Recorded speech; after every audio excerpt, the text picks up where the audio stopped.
Subscribe करें और bell दबाएं ताकि कोई खबर रह न जाए।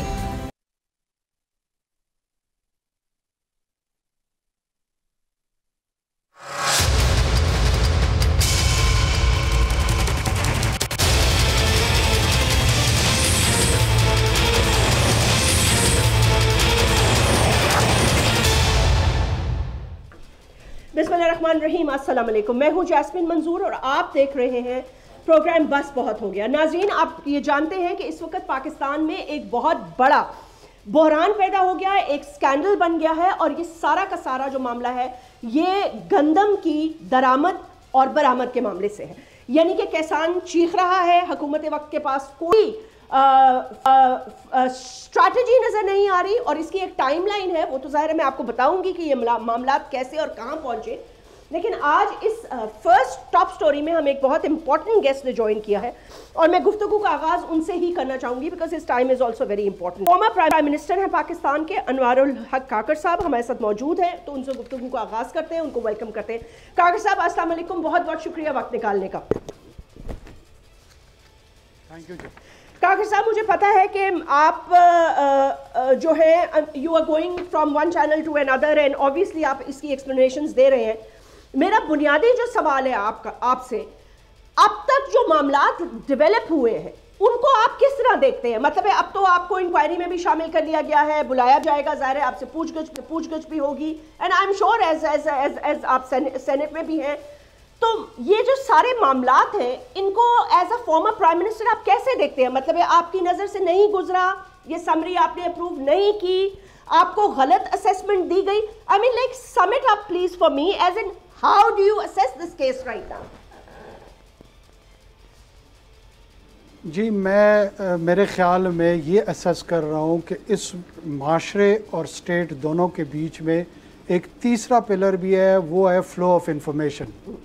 फ्लो ऑफ इंफॉर्मेशन इतना मेलाफाइडी डिसरप्टिव हो चुका है, पोल्यूट हो चुका है कि यहाँ पर सच और झूठ की तमीज़ न बाज़ औक़ात गवर्नमेंट ऑफिशियल कर पा रहे हैं, न मीडिया कर पा रहा है, न पॉलिटिशियंस कर पा रहे हैं, न बिजनेस पीपल कर पा रहे हैं।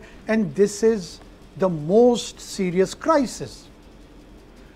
तमाम के तमाम लोग जो डिसइंफॉर्मेशन है उसके इर्द गिर्द किसी को चोर समझ रहे हैं, किसी को डाकू समझ रहे हैं, किसी को इनकॉम्पिटेंट समझ रहे हैं और 1% लोग जिनको एक्चुअल इंफॉर्मेशन सही मिली है या उन्होंने सर्च की है, उनकी ओपिनियन इस बेस पे है कि ऑब्जेक्टिव असेसमेंट है क्या।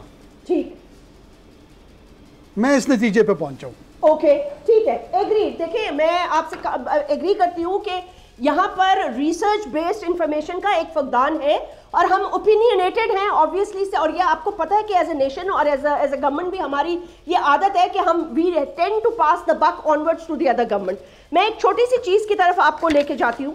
I don't know if you familiar with that but I am sure, क्योंकि इस केस में अब आपका काफ़ी नाम आ गया है, तो मैं आपसे ये पूछना चाहती हूँ। जुलाई 2023 में वजारत बराए फूड सिक्योरिटी ने ये तखमीना लगाया था और ये जब केयर टेकर गवर्नमेंट आई भी नहीं थी तो उस वक्त शहबाज शरीफ साहब ने कहा था कि हमारे पास बहुत सरप्लस गंदम होगी, कपास होगी इस साल, इसलिए हम उस वक्त एक समरी गई थी फॉर इंपोर्ट जो उन्होंने मौखर कर दी थी, फिर ये समरी आपके दौर में पास हुई। इस पर थोड़ी सी रोशनी डालिएगा। मतलब है how did we miss calculate कि गंदम कितनी हमें चाहिए, कितनी पाकिस्तान में है ऑलरेडी, इस साल होगी, और फिर कुछ ये भी कहा जा रहा है कि जी पैदावार का तखमीना जो है वो भी गलत लगाया गया, दस्तयाब का भी, उसके अंदर जो कितनी हमें शॉर्टफॉल है उसकी भी, और फिर एक चीज जो इसी में आप आंसर कर देंगे, अनलिमिटेड इजाजत दी गई of the import of the wheat. Okay, अब मुझे आप थोड़ा सा इजाज़त दें। जरूर। देखें, ये जो इंपोर्ट बिल ऑर्डर है जिसके तहत इस मुल्क में कोई चीज़ दरामद हो सकती है, फिर एक्सपोर्ट से रिलेटेड जो है वो बरामद हो सकती है। ये जो दरामद और बरामद है ये SROs कवानीन के तहत चलता है। इसमें आप custom duties, regulatory duties, sales tax, withholding tax, मुख्तलिफ़ किस्म के टैक्सेस मुख्तलिफ़ अशिया पे रखते हैं और ये कारोबार एक कानूनी अंदाज में होता है। दुरुस्त। जी जी बिल्कुल। अब आते हैं कि जो वीट इंपोर्ट का SRO था, ये किसने जारी किया? जो मैं बार बार कह रहा हूँ कि इजाज़त हमने प्राइवेट सेक्टर को हमने तो नहीं दी थी, जिसका तमस्खुर मजाक मुख्तलिफ फोरम्स पे उड़ाया जाता है, वो मैं इस बुनियाद पे कह रहा हूँ कि ये SRO PTI की हुकूमत में जब इमरान खान साहब वज़ीर आज़म थे उन्होंने जारी किया है, और उस वक्त से अभी तक अगर हम तासुब की ऐनक को ज़रा दूर कर लें तो फिर ये बात समझ आएगी। ठीक है। उन्होंने जितने भी टैक्सेस थे, कस्टम ड्यूटीज, रेगुलेटरीज थी, उन्हें एग्जेम्प्ट किया, and for right reasons. Okay. Right reasons क्या थी कि कोविड के दौरान सप्लाई चेन ग्लोबल डिस्टर्ब हुई थी।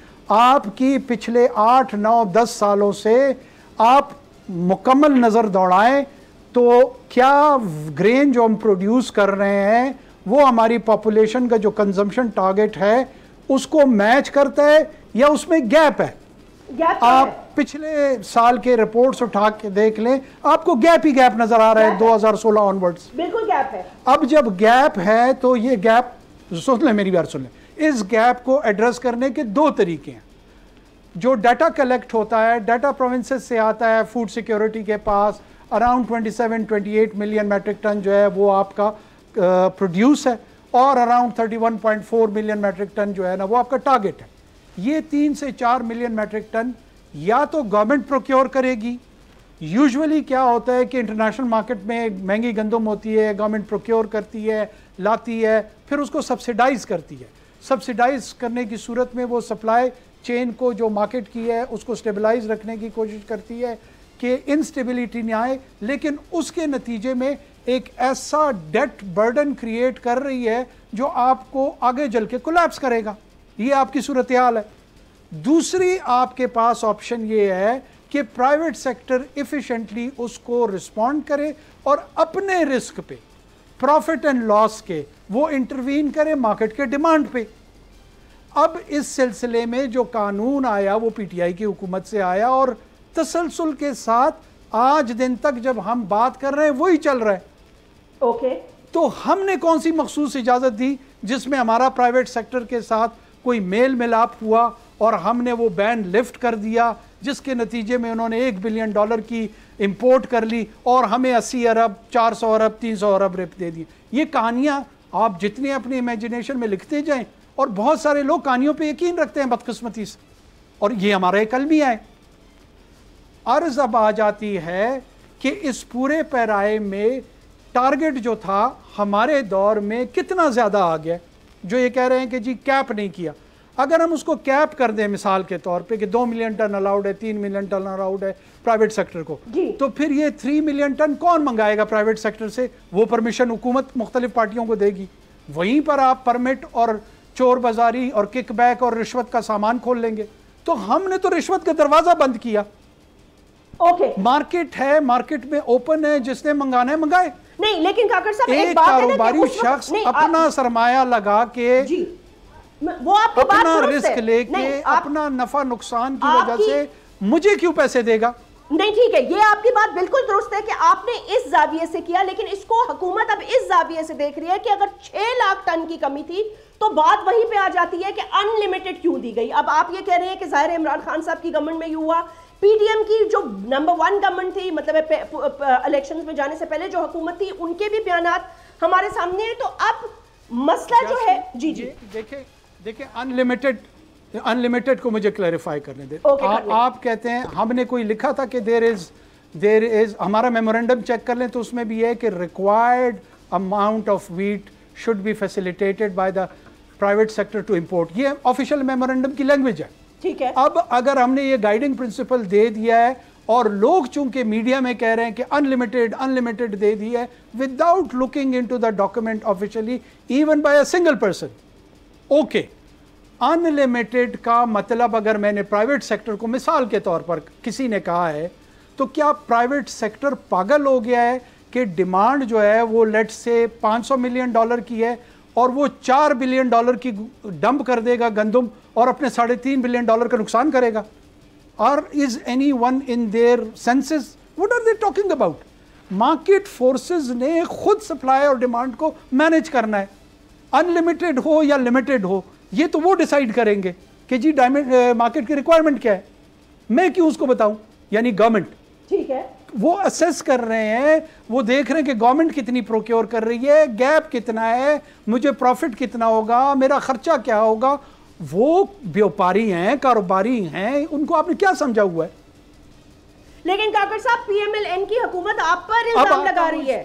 देखें, मैं सॉरी कथा करानी माफ, जो गवर्नमेंट है कि गवर्नमेंट के ऑफिशियल्स हैं, गवर्नमेंट के रहनुमा हैं, जो एमएनएज हैं, पंजाब गवर्नमेंट है, जो भी है, वो केयरटेकर सेटअप पे इल्जाम लगा रही है। खास तौर से वो ये कह रही है कि ये हमारे लिए अच्छा। फिर एक अनफॉर्चुनेटली आई डोंट नो, आपने उसको रिस्पॉन्ड किया, खबरें तो ऐसी चली, अगर आप उसको क्लियर भी कर दें तो ज्यादा बेहतर होगा, because you see you must always clear these things on the central media rather than the social media, क्योंकि फिर बात का तो बतंगर बनता जाता है। अब ये खबर चली कि आपकी हनीफ अब्बासी साहब ने आपके बारे में एक बयान दिया, फिर उसके बाद आप लोगों की कोई लड़ाई हमारी नहीं हुई जी, हुई कोई ऐसी चीज नहीं है, दैट इज इररेलेवेंट। मैं आता हूं असल बात और मुद्दा की तरफ कि करंट हुकूमत में जो टारगेट्स हैं, एक्स्ट्रा गंदम की जो बात की जा रही है या प्राइवेट सेक्टर के इंपोर्ट की जो बात की जा रही है, वो 3.4 मिलियन मैट्रिक टन की जा रही है जी। जो गैप है, जो एस्टिमेटेड कंजम्पशन टारगेट था, वो 2.4 मिलियन मैट्रिक टन का है। ये जो एक्स्ट्रा की बात प्राइवेट सेक्टर के हवाले से आई कि 1.4 मिलियन मैट्रिक टन है, इसमें जो 9 लाख टन है वो इस 1.5 महीने में इस हुकूमत के दौरानिए में आया। तो हमारे दौरानिए में 4 या 3.5 या 4.25 लाख टन आया। न मैं इसको स्कैंडल समझ रहा हूं जो इनके दौर में आया, न उसको स्कैंडल समझ रहा हूं जो हमारे दौर में आया। It is not a scandal. Please I request from the people of Pakistan, stop treating it like a scandal. 11 lakh या 10 लाख टन गंदम 25 करोड़ लोगों के मुल्क में दाने एक्स्ट्रा आ गए हैं और 25 करोड़ लोग फेल हो रहे हैं ये समझने में कि हम इसका क्या करें। आप सोल्यूशन ढूंढने की बजाय एक दूसरे पे स्याहियां फेंक रहे। आप इसको आटे में कन्वर्ट कर दें, आप इसको कन्फेक्शनरी में कन्वर्ट कर दें, आप इसको लीगल एक्सपोर्ट कर दें, जो पहले स्मगलिंग होती थी। हमने स्मगलिंग अफगानिस्तान में रोकी है, आप लीगल एक्सपोर्ट की मार्केट ढूंढे। लेकिन सर फार्मर्स भी तो चीख रहे हैं ना, खाकम बदान प्याली की चाय में तूफान बर्पा करने के मुतरादिफ है। नहीं वो तो ठीक है काकर साहब, लेकिन या अगर प्याली you are talking about a storm in a tea cup, तो ठीक है, I completely understand, but the fact of the matter is that now you also have to appear before the inquiry. तो इंक्वायरी कमीशन एंड इंक्वायरी एक proper हो रही है। आई am sure आप उनके सामने भी यही बात करेंगे जो है, और जो फैक्ट्स हैं आप वही रखेंगे। बट मुझे ये समझ में नहीं आ रही कि केयरटेकर सेटअप में, और let's even forget the caretaker setup, as a former prime minister of Pakistan, अब आप सेनेटर भी हैं, and I mean like you held very respectable positions. तो मुझे ये बताइए कि हाउ इज इट दैट आपके और हुकूमत के दरमियान कोई बातचीत या प्राइम मिनिस्टर शहबाज शरीफ से या दीगर लोगों से डायरेक्ट कोई बातचीत या इंटरवेंशन या इस तरह का कोई मामला नहीं हो रहा? मतलब इसको इतना क्यों उछाला जा रहा है और क्यों एक दूसरे पे स्याही फेंकी जा रही है? इसके पीछे फिर कोई और मकसद होगा? देखिए, इंटेंशंस, मोटिव, हमारे यहाँ बदकिस्मती से जिस तरह की पोलराइजेशन है, उसका अपोजिशन का अपना एजेंडा होता है, बाज़ औक़ात हुकूमत अपने एंगल से चीज़ों को देख रही होती है, दूसरे जो प्लेयर्स, बिजनेस कम्युनिटी है, फार्मर्स है, ट्रेडर्स हैं, इन तमाम के इंटरेस्ट प्ले कर रहे होते हैं। जहाँ तक फॉर्मल कम्युनिकेशन की ज़रूरत है, मेरा अपना ये ख्याल है कि मुझे अभी तक ऑफिशियली कम्युनिकेट ही नहीं हुआ किसी इंक्वायरी के लिए। जब भी हुआ मैं ज़रूर अपीयर हूँगा, और मेरे और करंट गवर्नमेंट के बीच में कोई ऐसी तल्ख या ऐसा ताल्लुक़ नहीं है जिसमें एक दूसरे पे हम शक कर सके। आसपास के लोगों में बाज़ औक़ात मैं बेनिफिट ऑफ डाउट देता हूँ, लोगों को अंडरस्टैंडिंग नहीं होती है, लोगों को समझ नहीं होती। बहुत सारे लोगों ने एक और इतराज़ उठाया कि देखिए जी, ये ऑन बपी साहब है, हमारे दोस्त हैं, उन्होंने कहा जी 8 दिन के अंदर एक वॉयज, आप खुद सोचें जनाब, एक मेन स्ट्रीम टॉक शो में बैठ के, ये यूक्रेन से जहाज यहाँ पहुंचा कैसे? ये इन्होंने पहले से सौदे कर लिए थे तभी ये पॉसिबल हुआ। अब जिनकी इतनी पुअर अंडरस्टैंडिंग हो मैरी टाइम ट्रेड की, इनको ये नहीं पता कि इसमें एक फ्रेंच ट्रेडिंग एंटिटी है जो दुनिया के सबसे बड़ी वीट, ग्रेन, गंदम का कारोबार दाने का करती है, और उनके पास फ्लोटिंग वेसल्स दुनिया में समंदरों में मौजूद है। रेड सी में है, ब्लैक सी में है, इंडियन ओशन में है, अरेबियन सी, हर जगह मौजूद है। जहाँ जहाँ दुनिया में डिज़ास्टर आता है, फेमिनन आता है, खुदा न खास्ता वॉर की सिचुएशन होती है, शॉर्टेज कहीं पर गैप आता है, जो ही उनको डिमांड आती है वो अपने शिप्स डाइवर्ट करके सप्लाई की तरफ भेज देते हैं। लेकिन इसको कॉन्स्पिरेसी थ्योरी के तौर पे देखना, हम बीमार ज़हनियत बना रहे हैं इस मुल्क में, जो सबसे बड़ा चैलेंज है। हम डिसरप्शन को रिसेप्टिव अंदाज दे रहे हैं, हम लोगों को चोर बनाने में, बोहतान लगाने में, इनकॉम्पिटेंट बताने में सबका अटेंशन इंटरेस्ट डेवलप हो जाता है, जनरेट हो जाता है। ये बदकिस्मती से एक चौकीदार से लेके जो हाईएस्ट लेवल ऑफ ऑफिसर्स हैं, तमाम को इस चैलेंज का सामना है कि इससे अपने आप को कैसे महफूज रखा जाए। दूसरी अर्ज मैं आपके तवज्जुह से करता जाऊं, इस प्राइवेट सेक्टर की इंटरवेंशन के इम्पैक्ट क्या है। इसका इम्पैक्ट ये आया है कि आटा 100 से 60 किलो रुपए पे सस्ता हुआ। पाकिस्तान ब्यूरो ऑफ स्टेटिस्टिक्स ने कहा कि 17% पे इन्फ्लेशन आया, और उस इन्फ्लेशन के नतीजे में जो 40% पाकिस्तान का जो आम आदमी है, मैं उससे मुखातिब हूँ, जो एक वक्त की दिहाड़ी, जो मजदूर, जो ये कैमरामैन, ये लोग हैं, इनको रोटी सस्ती मिली। और तकलीफ अशराफिया को क्या है कि इनको सस्ती रोटी क्यों मिली और उसकी मुझे गाली पड़ रही है, उसके लिए मुझे चोर कहा जा रहा है। यानी मैंने चोरी की है पाकिस्तानियों ताकि 12 करोड़ गरीब पाकिस्तानियों को सस्ती रोटी मिले। लेकिन काकर साहब, हुकूमत वक्त के लिए भी तो मसला पड़ गया ना। पंजाब हुकूमत इसको रिजॉल्व नहीं कर पा रही, आटे गंदम के रेट्स में फर्क आ गया है। अब वो एहतजाज करने वाले इस्लामाबाद पहुंच गए हैं। वजीर आजम पाकिस्तान ने पीर तक की मोहलत दी है और उन्होंने कहा इंक्वायरी की जो रिपोर्ट है उसको मुकम्मल करके मेरे सामने पेश किया जाए और जो जो इन्वॉल्व है उसको कड़ी से कड़ी सजा दी जाए। तो if he is using these words, तो वो कह रहे हैं ना कि जो जो इसमें इन्वॉल्व है, तो आई एम श्योर कि वो इसको अज्यूम कर रहे हैं। या उनको किस चीज में ये जो दरामद की गई है, किस चीज में कौन इन्वॉल्व है? पहले तो देखिए जास्मिन, यही कहूंगा ना कि पहले तो क्रिमिनलिटी, नेग्लिजेंस, इनकॉम्पिटेंस, ये तीन कोई चीज़ें साबित होंगी तो उसको सज़ा मिलेगी ना, ज़रूर मिलनी चाहिए। अगर ये तीनों चीज़ें साबित नहीं होती हैं तो फिर मसले की नेचर को देखा जाएगा कि उस मसला है क्या और फिर उसका सलूशन क्या है। मैं तो अपनी पोजीशन आपको एक्सप्लेन कर रहा हूँ कि ये तीनों चीज़ें नहीं हैं। जूं जूं मेरे ख्याल में प्राइम मिनिस्टर साहब के सामने, कैबिनेट के सामने जब मज़ीद हक़ाइक़ आएंगे, बहुत सारी चीज़ें हमें अभी समझ आ रही हैं, तो जब उनके भी सामने आएंगी they will reach to the right conclusion, और आप देख लेंगे कि ये इंशाअल्लाह उल अजीज तमाम हक़ाइक़ लोगों के सामने आ जाएंगे। अच्छा काकी साहब, जस्ट प्लीज, आपने भी एक बात की थी, तो आपने ये कहा है कि आपको अगर कोई बुलाएगा तो जाहिर है आप जाएंगे, बट एज ऑफ नाउ आपको किसी ने मतलब किसी इंक्वायरी पे के सामने आने का नहीं कहा गया, ना आपको कोई नोटिफाई किया गया, इज दैट करेक्ट? जी जी, मुझे अभी तक ऑफिशियली कोई किसी ने कम्युनिकेट नहीं किया to appear before any committee, commission और anything, any committee, any commission और एनीथिंग। तो ना मेरे किसी कैबिनेट के मेंबर को किया गया है।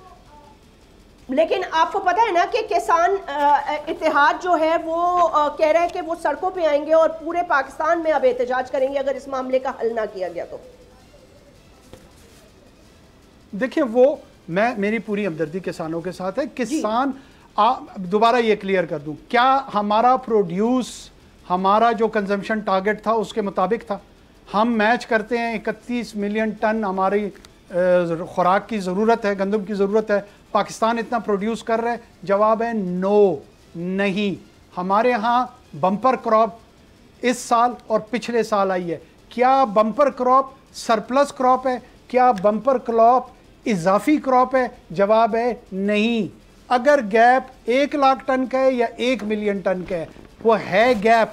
अगर वो गैप रहेगा, मार्केट में इंस्टेबिलिटी आएगी, इन्फ्लेशन होगी, आटा रोटी महंगी होगी। उसको हर हुकूमत को एड्रेस करना है, हमारी हो, केयरटेकर की हो, अगली हो, पिछली हो। ये एक मुसल्लमा हकीकत है, इसको सबको समझ लेना चाहिए। अब अगर किसान के मसले में उसकी जो सपोर्ट प्राइस मुकर्रर हुई है वो किसी वजह से, जो मेरी assumption है, आपकी assumption है सर, मैं आपसे एक ये क्वेश्चन कर लेती हूँ because obviously your time is also very precious. देखिए, हमें ज़राए से ये बताया गया है कि लाहौर में एक इम्पॉर्टेंट बहुत ज़्यादा मीटिंग हुई है। ज़रा आप देखिए, you been the former prime minister of Pakistan, तो जाहिर है आप एक सियासतदान भी हैं ना, आप सेनेट का हिस्सा भी हैं, मतलब आप सेनेटर भी हैं। मैं आपसे ये पूछना चाहती हूँ कि जो ज़राए हमें ये बता रहे हैं या जो रिपोर्ट्स अब तक आई हैं सामने, वो ये कहा गया है कि मियाँ मोहम्मद नवाज शरीफ ने प्राइम मिनिस्टर शहबाज शरीफ साहब को वाज़े तौर पर यह कहा है कि इसकी तहकीकात कराई जाए क्योंकि बहुत बड़ा बुरा इम्पैक्ट पड़ रहा है हुकूमत वक्त पर, और वो ये कह रहे हैं कि वो बहुत ज़्यादा मोहतात होकर चल रहे हैं क्योंकि आपका मखसूस अदारों से लाइक नेमली इस्टेब्लिशमेंट से बहुत अच्छे ताल्लुकात हैं और आप फॉर्मर केयर टेकर का हिस्सा भी रह चुके हैं, और फिर कुछ इंटरनल ऐसी बातें आई हैं कि you threaten the government by saying कि जी मैं फॉर्म 47 की सारी हुकूमत के कत्थे चट्टे खोल दूंगा तो आपका सारा पता चल जाएगा कि आप कैसे हुकूमत में आए, तो इसीलिए अब इस चीज के ऊपर खामोशी की जा रही है। जैस्मीन, अगर किसी का कोई शौक है कि इसको पॉलिटिक्स और इकोनॉमी को लिंक करना है तो वो शौक पूरा कर ले, होना नहीं है। किसी चीज़ का कोई ताल्लुक नहीं है। ये एस्टैब्लिशमेंट, करंट गवर्नमेंट, मेरा और केयर टेकर का, ये तमाम का तमाम पीटीआई की हुकूमत ने ये फैसला किया है, ये इंपोर्ट बिल ऑर्डर उन्होंने जारी किया है। क्या उनके एसआरओ के फैसले के तहत बाकी हुकूमतों को मौरद इल्ज़ाम ठहराना है?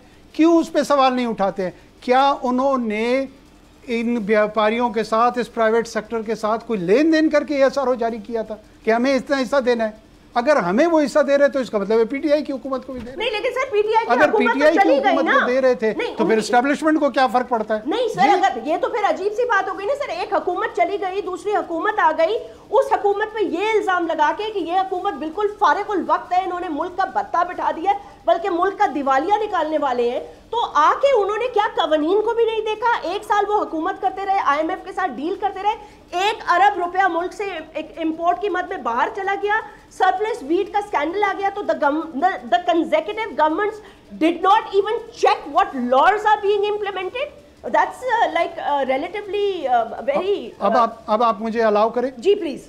हाँ, अब मुझे आप अलाउ करें। मैं आपको यही बात समझाने की कोशिश कर रहा हूं कि जो लोग इसको गॉस्पेल ट्रूथ समझ रहे हैं कि ये क्राइसिस है, ये स्कैंडल है, अगर एक हफ्ते बाद आपको रियलाइज हो गया कि ना ये स्कैंडल है ना ये क्राइसिस है, तो मैं उम्मीद करता हूं कि आप बुरा ना मनाएं। आप में से कोई भी बुरा नहीं मनाएगा। हो सकता है आप गलत समझ रहे हो इसको।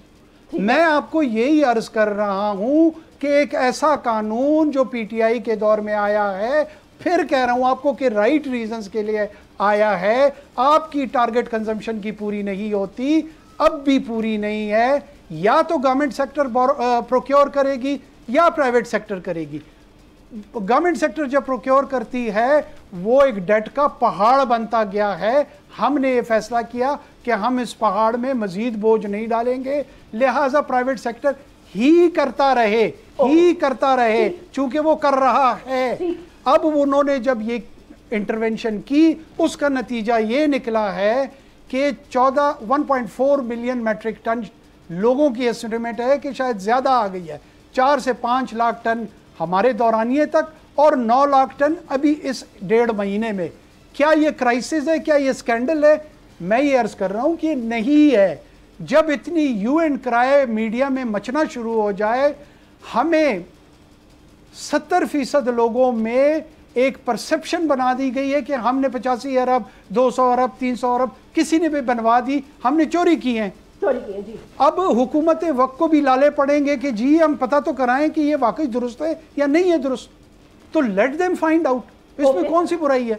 बिल्कुल ठीक अगर इसको फैक्ट फाइंड किया जाए, सही नतीजे पे पहुंचा जाए, हम में से किसी ने फाउल प्ले किया होगा, आप सबको ये डिमांड करनी चाहिए कि जी इसको लॉजिकल कंक्लूजन तक पहुंचा के इनको पनिश किया जाए।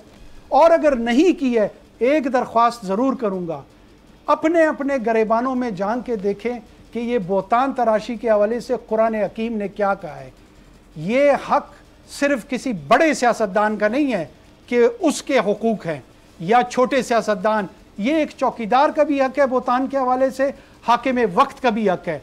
तो मेरा भी हक है कि अगर मुझ पे बोतान कर रहे हैं, उसका मामला मैं अल्लाह की जानिब छोड़ूंगा और आप देखेंगे कि वो एक्सपोज हो के रहेंगे।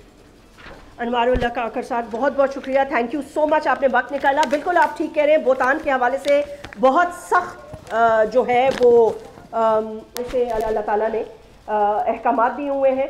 बहरहाल ये आप ठीक कह रहे हैं कि इसके ऊपर ह्यू एंड क्राई की जगह फौरी तौर पर किसी रेजोल्यूशन की तरफ हमें जाना चाहिए और मैटर को रिजॉल्व करना चाहिए। फॉर्मर प्राइम मिनिस्टर से गुफ्तगू कर रहे थे। लेट्स सी कि क्या होता है। इस सेगमेंट के बाद हम बात करेंगे कि किसान क्या कह रहे हैं, वो किस जाविये से सोच रहे हैं और हुकूमत पाकिस्तान इसके क्या हल निकालने का तजवीज़ दे रही है। Right after this break.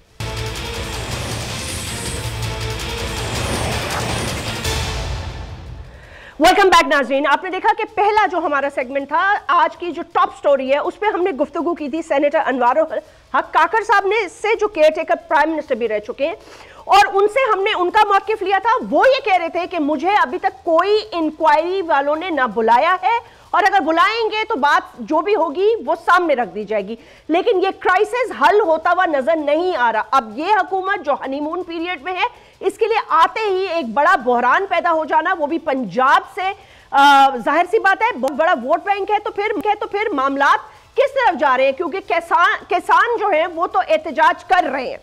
हमने आज दावत दी है सेनेटर नासिर भट्ट साहब को, PMLN के सीनियर लोगों में आपका शुमार होता है, और उसके अलावा आपके क्रेडिट पे 2-3 और भी चीज़ें जो आगे चल के बात करेंगे। इन द सेंस के मैं तो ये कहूँगी थोड़ी डेंजरस पर्सनैलिटी है। बहुत सारे लोगों को सू किया और उसके बाद वो टेलीविजन चैनल्स या जिन प्रोग्राम्स एंकर्स को सू किया वो जीत भी गए, डेफेमेशन लॉज को बड़ी अच्छी तरह समझते हैं और यूके से आए हैं। इनकी बड़ी एक मैं कहूँगी कि पार्टी के अंदर इनकी एक बहुत बड़ी कंट्रीब्यूशन है। जजेस के हवाले से भी काफ़ी हद तक आप स्क्रीन्स का, टेलीविजन स्क्रीन्स का एक मैं कहूँगी रौनक चेहरा बने रहे। तो नासिर भट्ट साहब बहुत बहुत शुक्रिया आज हमें वक्त देने का। भट्ट साहब, पहले आपसे मैं गुफ्तगू कर लेती हूँ कि ये क्या मामला है। देखिए, मियां मोहम्मद नवाज शरीफ साहब ने ये कहा है कि ये बड़ा स्कैंडल है, पंजाब की बड़ी बात है, किसान आप पे डिपेंड कर रहे हैं, किसान अब इस्लामाबाद चले गए। इस हवाले से केयरटेकर गवर्नमेंट ये कह रही है कि जी आप हम पे क्यों इल्जाम लगा रहे हैं। हमने तो एक फ्री पॉलिसी रखी है कि भाई जितना सप्लाई एंड डिमांड होगा उस हिसाब से चलेगा। हमने तो किसी को नहीं कहा कि आप इतनी बरामद कर लें या इतनी दरामद कर लें। तो आप हमारे ऊपर क्यों, मतलब है former caretaker prime minister Anwarul Kakar कह रहे थे कि आप हम पे क्यों इल्जाम लगा रहे हैं, और मैंने उनसे और उनकी हनीफ अब्बासी की तल्ख कलामी की भी बात पूछी तो उन्होंने कह दिया कुछ नहीं हुआ। अच्छा, बिस्मिल्लाहिर्रहमानिर्रहीम। जास्मीन साहब, आपने तो आपका शुक्रिया, आपने मेरी तारीफ़ की, मैं इस काबिल नहीं हूँ। बात यह कि अनवारुल हक काकर साहब के प्राइम मिनिस्टर रहे हैं, जो कुछ भी वो कहेंगे, अभी तो वो कह रहे हैं मुझे बुलाया नहीं, लेकिन हमारे कायद मियां नवाज शरीफ साहब ने इसका सख्ती से नोटिस लिया है और PM शहबाज शरीफ साहब को उन्होंने तलब कर लिया है। और मेरा ख्याल है जो वज़ीर ख़जाना थी उस वक्त केयर टेकर में, उनको भी बुला लिया है कमेटी ने कि आके बताएं और अनवारुल काकर साहब बताएं कि उन्होंने क्यों ऐसा किया। अगर कोई पॉलिसी पहले चल रही थी तो इससे पहले तो इमरान न्याजी की हुकूमत थी, इसका मतलब है कि ये ताने उससे मिलते जुलते हैं कि वो तो उसने तो अपने 4 साल दौर में इतनी करप्शन किया है कि उसके हालात तो बताने की ज़रूरत ही नहीं है। लेकिन काकर साहब को बताना चाहिए, अगर क्योंकि केयर टेकर जो होते हैं उनके काम नहीं है पॉलिसियाँ बनाना। अगर वो कंटिन्यू कहते हैं चल रही थी तो मैंने उस पर किया, तो फिर भी उनको जवाब देना पड़ेगा।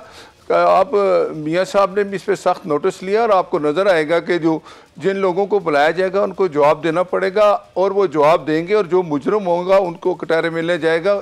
इसका हिसाब हर सूरत होगा।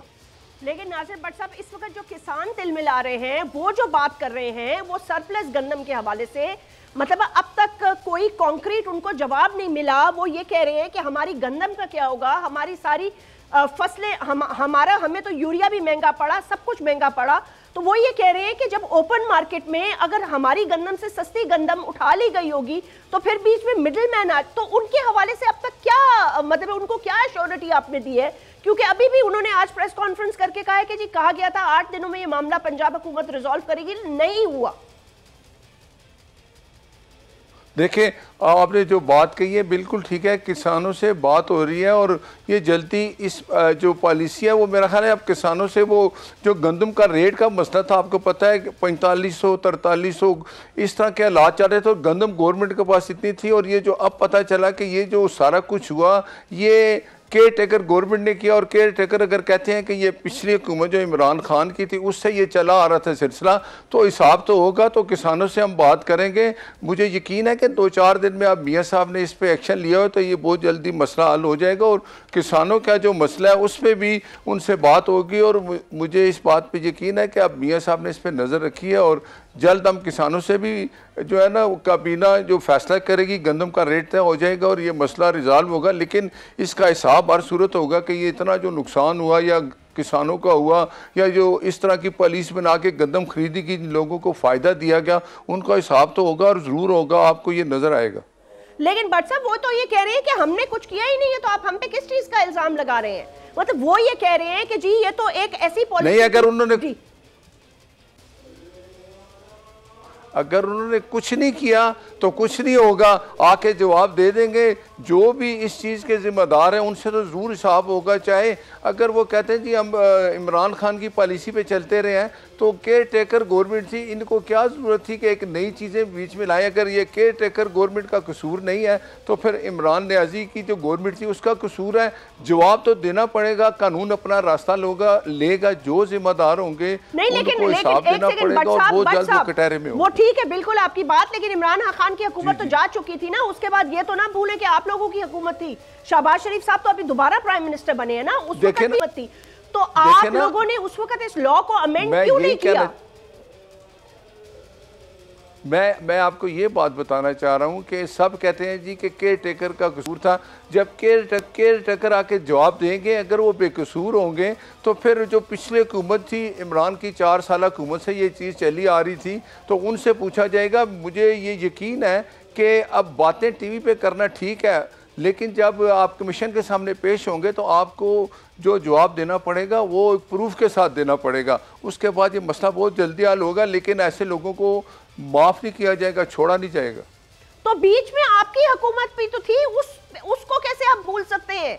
इस इलेक्शन से पहले आप लोग हुकूमत में थे, शहबाज शरीफ साहब हुकूमत में थे, वो वजीर आजम थे मुल्क के। मैं यही आपको कहना चाह रहा हूँ कि अब सब ये कह रहे हैं कि केयर टेकर हुकूमत का कसूर है। जो प्राइम मिनिस्टर थे उस वक्त काकड़ साहब, अगर वो ये बात बताते हैं जी कि ये हमने कुछ नहीं किया, अब जो वज़ीर ख़जाना पेश हुई है मेरा ख्याल है वो भी बताती हैं प्रूफ के साथ कुछ नहीं है, तो मैंने आपको कहा कि कानून अपना रास्ता लेगा, जो भी जिम्मेदार होंगे। मैं आपको ये बात कह रहा हूँ कि अब ये जो भी जिम्मेदार होंगे उनको कटहरे में लाया जाएगा, अवाम के सामने पेश किया जाएगा कि असल मुजरिम कौन है। अच्छा भट्ट साहब, मुझे ये बताइए कि अगर ये चले ठीक है, ये इतनी सरप्लस जो गंदम अब हो गई है, इस हवाले से अगर उनको कोई राह नहीं मिल रही, तो मतलब है वो ये कह रहे हैं जैसे फॉर्मर प्राइम मिनिस्टर ने कहा भाई कि आप उसकी रेजोल्यूशन की तरफ जाए ना, इससे पहले कि गंदम को कीड़ा लग जाए, गंदम खराब हो जाए, उस हवाले से एक कमेटी बना दें। जब तक कि इंक्वायरी होगी, लोगों के ऊपर इल्जाम फिक्स होगा। यहाँ तो कभी इल्जाम फिक्स ही नहीं होता किसी के सामने। अब ये देखें ना, वो तो यूके है जहाँ पे आपने डेफेमेशन लॉस की और आप जीत भी गए। यहाँ आप करेंगे तो सारी जिंदगी चलते रहेंगे। यहाँ वो आपको कोई नहीं, किसी ने नहीं आके माफी मांगनी आपसे और ना आपको पाउंड्स देने हैं। देखिए मेरी बात सुने, आपने जो बात की है ना, इस मेरा मुल्क है, मुझे ये इस बात पे बड़ी फिक्र है, और मैं कहता हूँ कि ये होना चाहिए कि देखें जो कुछ बातें मेरे खिलाफ हुई वो पाकिस्तान में टीवी चैनल पे बैठ के हुई, लेकिन वो चैनल जो यूके में भी चलते थे लाइव, उनको मैं कोर्ट में लेके गया। 5 चैनल थे, मैं उनका नाम नहीं लेता। हर चैनल ने अपनी जिम्मेदारी कबूल की, गलती की माफ़ी मांगी, टीवी पे माफ़ी मांगी, और किसी को 1 लाख पाउंड, किसी को 80,000 पाउंड, किसी को 65,000 पाउंड जुर्माने हुए, और मेरे वकला की फ़ीसें भी उन्होंने अदा की, और उन्होंने ये कहा कि हमने ये गलत किया है, हम आइंदा ये नहीं करेंगे। और वो टीवी चैनल, पैसे कौन देता है? टीवी चैनल पे जो लोग बैठते हैं, एंकर जो है, उन्होंने पैसे नहीं दिए, पैसे टीवी चैनल ने दिए। मैं कहता हूँ मेरी ये ख्वाहिश है कि यहाँ भी ये कानून बनने, और इस टीवी पे बैठ कर लोगों के ये आप वो जज की ऑडियो से रिलेटेड गुफ्तगू कर रहे हैं, अरशद मलिक साहब से रिलेटेड? मैं बताता हूँ जब जज अरशद मलिक था, मैंने उसकी जो वीडियो एक बनी रिकॉर्ड हुई थी, जब मरियम नवाज शरीफ साहबा ने प्रेस कॉन्फ्रेंस की थी, वीडियो जो मैंने बनाई थी, उसके बाद इमरान रजीम ने मेरे ख़िलाफ़ इतना कुछ प्रोपोगंडा करने की कोशिश की कि यार वो इसलिए कि मेरी वो जो क्रेडिबिलिटी वो ख़राब हो के जो वीडियो बनाने वाला बंदा है वो एक कातिल है, वो एक ड्रग डीलर है, वो मुजरिम है, वो इस तरह मेरे ख़िलाफ़ जो कुछ वो कह सकते थे। टीवी पे मिनिस्टर आके कहते थे, तो जिन टीवी चैनल पे बैठ के उन्होंने ये बातें की, तो मैं जब लंदन में था तो मैंने अपने वकला से कहा, तो उन्होंने कहा ये लोग जो टीवी पे बैठ के बातें कर रहे हैं लाइव जो यूके में चली हैं, इनके खिलाफ आप जाएं, मुकदमात करें, ये लोग माफ़ी भी मांगेंगे और जुर्माना भी अदा करेंगे। और ये फिर हुआ, और मुझे ये खुशी है कि मैं वाहिद बंदा था कि मियां नवाज शरीफ के खिलाफ जो जज अरशद मलिक ने एक झूठी सजा दी थी, तो ये मेरा वो कसूर मुझे बताते थे कि नासिर भट्ट जिसने वीडियो बनाई है वो एक कातिल है, एक ड्रग डीलर है, इसकी अपनी क्या हैसियत है, इसके ऊपर इतने मुकदमात हैं। ठीक है, वो तो आप जीत गए ना, जो भी डेफेमेशन आपकी हुई आप जीत गए। अब आप पाकिस्तान की सेनेट का हिस्सा हैं, आप एक सेनेटर हैं मुल्क के। मैं आपसे ये पूछना चाहती हूँ कि वैसे ये आपका जो इसमें ये रोल था, ये तो बड़ा कलीदी रोल था फिर जो नवाज शरीफ साहब की सारी सजाएं रिवर्स हुई हैं, क्योंकि अगर ये ऑडियो वीडियो ना होती, ये चीज सामने ना होती, उसके फोरेंसिक हो रहे हैं जो भी हो रहे हैं, मतलब एक बहुत बड़ा प्लेटफॉर्म आपकी वजह से फिर ये मिला और ये सामने एक्सपोज हुई चीज, जिसमें साकिब निसार साहब भी थे। ये साकिब निसार एक वो शख्स था, चीफ जस्टिस ऑफ पाकिस्तान का ये काम है कि एक जज को बुला के तुमने नवाज शरीफ को सज़ा देनी है, नवाज शरीफ और उसकी बेटी को सज़ा देनी है, मुल्क हालते जंग में है। भाई अच्छा भलता चलता मुल्क 2018 में आप मुझे बताएं क्या कसूर था मियां नवाज शरीफ का कि उसको मियां नवाज शरीफ को उन्होंने अकामे पे पहले पनामा चलाया, पनामे में मियां नवाज शरीफ का नाम भी नहीं था, फिर कुछ नहीं मिला, अकामे पे उनको सज़ा दे दी, फॉर लाइफ सज़ा दे दी उनको। वो ये चाहते थे, देखें बुग़्ज़ नवाज शरीफ में आज पाकिस्तान जिस हालत में खड़ा है, मैं कहता हूँ उसका ज़िम्मेदार इमरान, फैज़, बाजवा और आसफ सईद खोसा ऐसे लोग हैं। देखें मैं बार बार टीवी पे कहता हूँ कि जुल्फ़िकार अली भुट्टो का फैसला 40 साल बाद सुप्रीम कोर्ट ने टेक ओवर किया और कहा जी कि भुट्टो को जो सज़ा हुई गलत हुई। तो मैं कहता हूँ कि मैं एज एक वर्कर कहता हूँ कि मियां नवाज शरीफ के बारे में भी सुप्रीम कोर्ट एक नोटिस ले लें। जिंदा है साकिब निसार, जिंदा है अपना क्या उसको कहते हैं आसिफ सईद खोसा, जिंदा है वो फैज़ अहमद, जिंदा है बाजवा, बुलाए पूछें भाई आपने ऐसा क्यों किया, क्यों मुल्क इस हालत में है। वो जो इस्लामाबाद का जज था जो कहता था कि मेरे पास आज बिल्कुल खत्म हुआ जाता है, लेकिन आपसे हमने दो टोक गुफ्तगू की। Thank you so much for participating. अपना बहुत बहुत ख्याल रखिएगा, आपसे फिर मुलाकात होगी। अल्लाह हाफिज।